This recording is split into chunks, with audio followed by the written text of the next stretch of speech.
I'm still Abraham Yakubu, part of the legal aid team of the Assured Future Empowerment Initiative. And as you've known, we always try to talk to you about your rights and things you should know about the law. Today we'll be talking about the defenses available to criminal liabilities.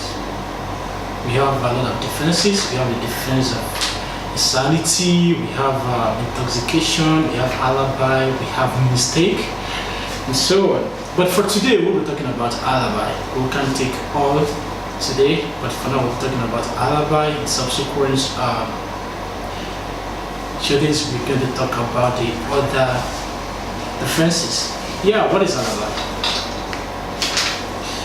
Alibi is that defense the defendant or an accused person, depends on what is being called in this jurisdiction, put up when he is not present at the crime of a sin. It is clearly known. A person can be in two places at the same time. A murder just happened in Street A in Lagos, Nigeria, and arrested suspect was at that very particular time the murder happened in Street C in Abuja. Now, how would you connect the person who is in Abuja to the murder that just took place in Lagos? That is where the issue of alibi comes from. It's just very, very clear. One person can be in two places at the same time. So it won't be possible for you to now say, okay, the person who was in Abuja was responsible for the murder that just happened in Lagos while he was not there. That's where the issue of alibi comes from. And what does the law say about this? The first thing, what the law said is this: when a suspect is being arrested to the police station and is telling you, the police investigating officer, that I was not at the scene of the crime, you should inquire as to where he was as at that time. It's not enough for him to say, okay, I was not in Street A, I was in Street B, and you just allow him go. As an investigating police officer, you to go to Street B and inquire, was he at that Street B? Who was he with at Street B? What was he doing at Street B at the time the incident happened? Even testimony of an eyewitness cannot defeat the defense of alibi. If the suspect is able to establish the fact that no, at this particular time, 4 p.m. 22nd of February, 4 p.m., I was in Abuja, I was in Street B in Lagos, you can hold him responsible for a crime that has just happened in Street A at that very particular time, because it's not just possible for one person to be and two sins at the same time. This, I should say, should be the easiest defense to any criminal liability, because it's only the person who has committed a crime that should be held responsible for it, not someone who is somewhere else at a particular time. Yeah, it's possible you are somewhere else and you are coordinating the crime happening in another place. That one is different. But when I'm talking about those who actually committed the crime, it is only those who were present at the time of the commissioning of the crime that can be held responsible for this crime.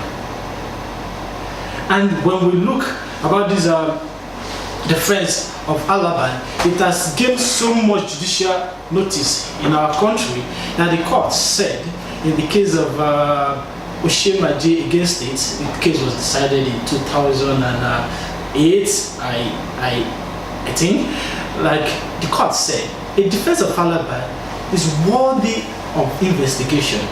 Like, to be worthy of investigation, the person should say, okay, this is where I was, this is what I was doing. And it is also the duty of the police officer to go and do that investigation. And I have to put it here. When the police officer refuses to investigate the defense of alibi, it affects the prosecution.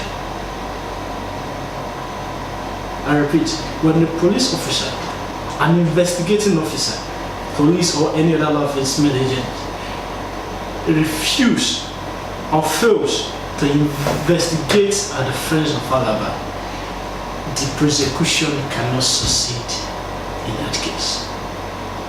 So it is the first defense and the easiest defense a suspect can always put up. Don't be scared. Anytime you are being arrested by a police officer, anytime you are being arrested for a crime, if you know you were not there at the time of the commission of the crime, be so good to tell the police where you are.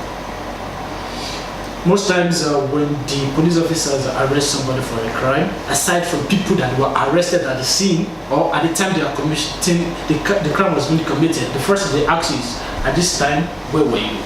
What were you doing? Then you, as the suspect, the next thing you should tell the police officer is, okay, at this time you just mentioned I was here, this is what the people I was with, this is what I was doing at that time. Then the police will now have to look at what you've said and the incident that led to that crime, and even the crime itself. Is it possible for you to have been there committing the crime at that very particular time? So, as I've said, anytime you're faced with such a situation, come, tell the police your story. If they refuse to listen to you, call your lawyer.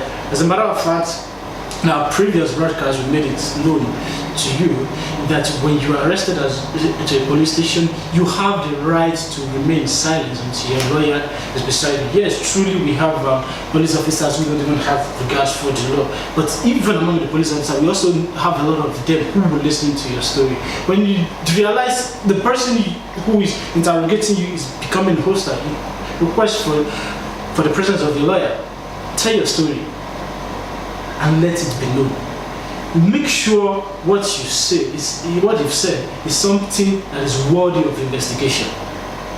It is not that okay, this happened in street B, and you said, okay, where were you? You said, okay, I was in street C. What were you doing at street C?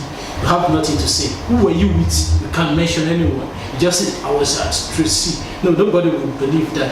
As at that particular time, tell the police what you were doing, who you were with.